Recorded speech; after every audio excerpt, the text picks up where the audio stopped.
सभापति महोदय, मैं रक्षा मंत्रालय की मांगों का समर्थन करने के लिए खड़ा हुआ हूँ। वर्तमान घटनाओं से पता चलता है कि संसार का हर देश अपनी सुरक्षा के बारे में चिंतित है और उसके लिए हर प्रयत्न कर रहा है। इस दृष्टि से अन्य देशों की तरह हमारे देश में भी रक्षा मंत्रालय का महत्व है। मुझे इस बात की खुशी है कि वहाँ अन्य मंत्रालयों की उनके पिछले साल के कामों के बारे में काफ़ी आलोचना हुई है।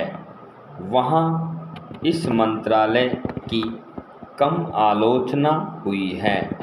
इससे पता चलता है कि इस मंत्रालय ने पिछले साल अच्छा काम किया है।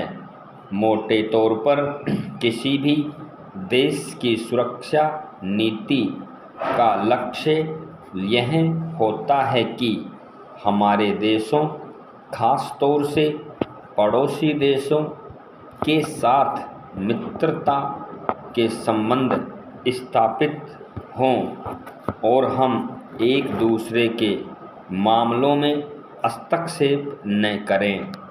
लेकिन उसके साथ यह भी ज़रूरी होता है कि हम अपने देश की सीमाओं और अखंडता की रक्षा करें।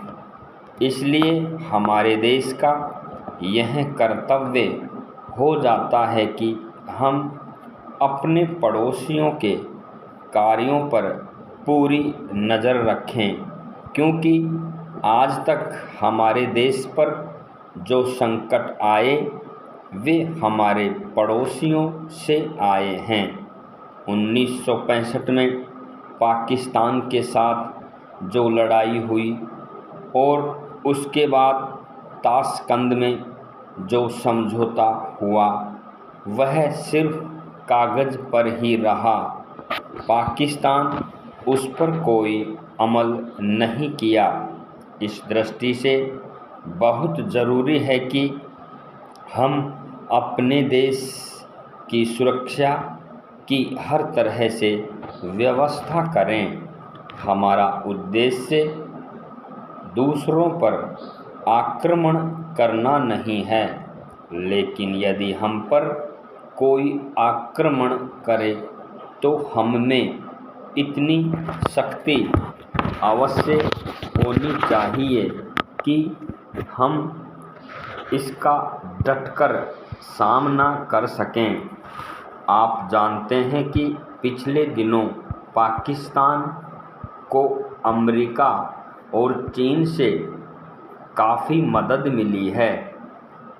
रक्षा मंत्रालय की रिपोर्ट में भी कहा गया है कि पिछले साल अमेरिका ने पाकिस्तान को 1500 करोड़ रुपए की फौजी सहायता दी है। आज जहां हम फौजी सामान के लिए अपने कारखानों की मदद से अपनी शक्ति दबाने का प्रयत्न कर रहे हैं, वहाँ पाकिस्तान संसार के देशों से फौजी सामान खरीद रहा है। अपनी नीति के कारण वह सब देशों से लाभ उठा रहा है। मेरा सुझाव है कि हमको भी अपनी शक्ति बढ़ाने के लिए संसार के अन्य देशों से अधिक फौजी सामान खरीदना चाहिए।